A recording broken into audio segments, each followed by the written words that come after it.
A long time had passed since Rapunzel and Eugene were married. Their kingdom had flourished under their kindness and love. Everyone adored Queen Rapunzel, who brought light into the hearts of her people. But, far away from the castle, something dark and mysterious was beginning to stir.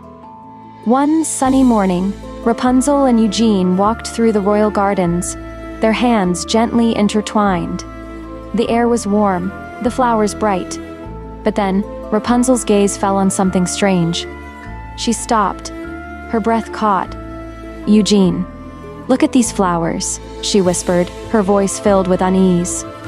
Growing in the very spot where the magical golden flower had once saved her mother, were dark, glowing flowers. Their petals shimmered faintly, casting an eerie, unnatural light. Eugene crouched down beside her.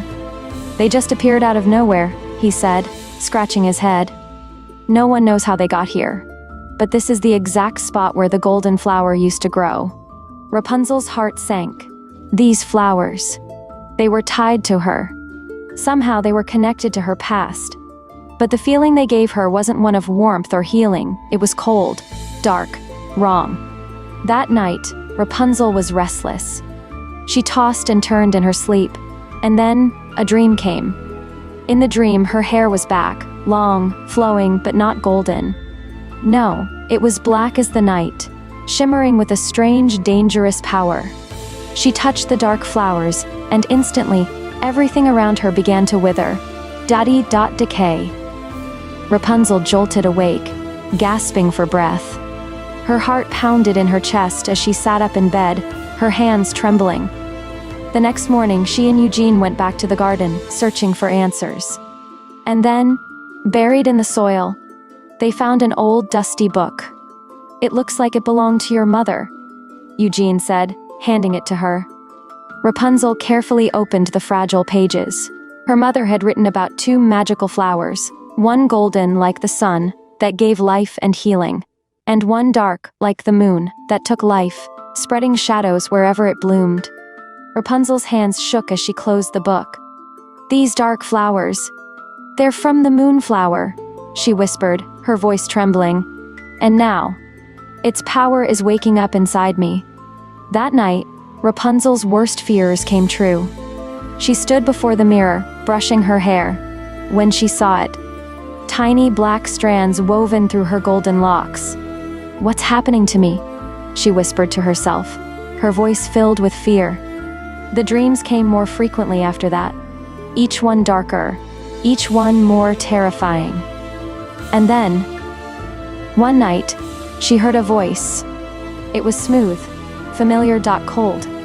"Did you really think I was gone, Rapunzel?" The voice whispered in her ear. Rapunzel froze. It was Mother Gothel. "The moon is stronger than the sun, my dear. And now, you belong to me," Gothel's voice hissed, sending chills down Rapunzel's spine. Rapunzel woke with a start, her heart racing, her body trembling. She could feel it. Gothel wasn't gone.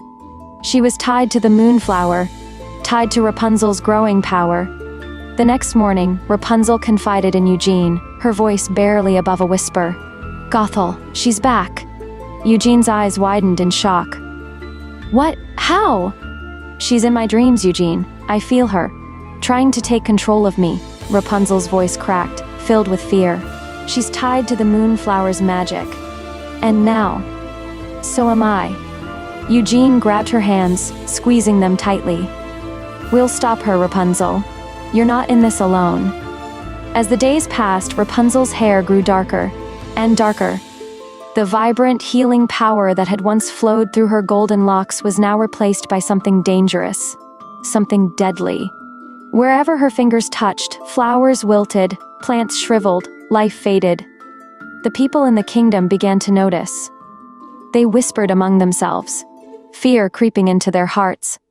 Rapunzel's heart grew heavy with every passing day. The darkness inside her grew stronger, and she felt herself slipping away. Gothel's voice echoed constantly in her mind. "Accept it, Rapunzel," Gothel whispered. "The darkness is who you are now. The moon is your true power." Rapunzel clutched her head, trying to shut out the voice, but doubt filled her heart. Maybe Gothel was right. Maybe the only way to survive was to embrace the darkness. Eugene saw the change in her, and his heart broke. "Rapunzel, this isn't you," he said softly, his eyes full of love and worry. "You've always been about light and healing. You don't need the darkness." Tears filled Rapunzel's eyes. "But what if? What if this is who I am now?" she whispered, her voice cracking with despair. Rapunzel knew what she had to do. She had to face Gothel, once and for all. Deep in the forest, where the moonflower first bloomed, Rapunzel found her. Gothel stood there, a shadowy figure, more powerful than ever. "Welcome, my dear," Gothel said, her voice dripping with malice. "You've come to accept your destiny." Rapunzel gripped the dagger Eugene had given her, her hands trembling. "I didn't come to join you, Gothel. I came to stop you." Gothel laughed, a wicked, bone-chilling laugh. "You can't stop me. The only way to destroy me is to destroy the moonflower's power. But that would also destroy the sun's magic. You'll lose everything, Rapunzel, your powers, your hair, everything." Rapunzel hesitated, her heart pounding in her chest. Could she really give up everything? But then, she thought of Eugene. She thought of her kingdom, the people she loved. She knew what she had to do. With one swift motion, Rapunzel plunged the dagger into the heart of the moonflower. Gothel screamed, her shadowy form dissolving into nothingness. The dark magic vanished, and with it, so did Rapunzel's powers. Her hair returned to its natural brown, and the glowing flowers faded into the earth. Rapunzel looked at her reflection, her heart full of peace. She had lost her magic, but she had found something far more important, her true self. Eugene stood by her side, wrapping his arms around her. "You didn't need magic to be strong, Rapunzel," he said, his voice full of love. Rapunzel smiled, her heart full.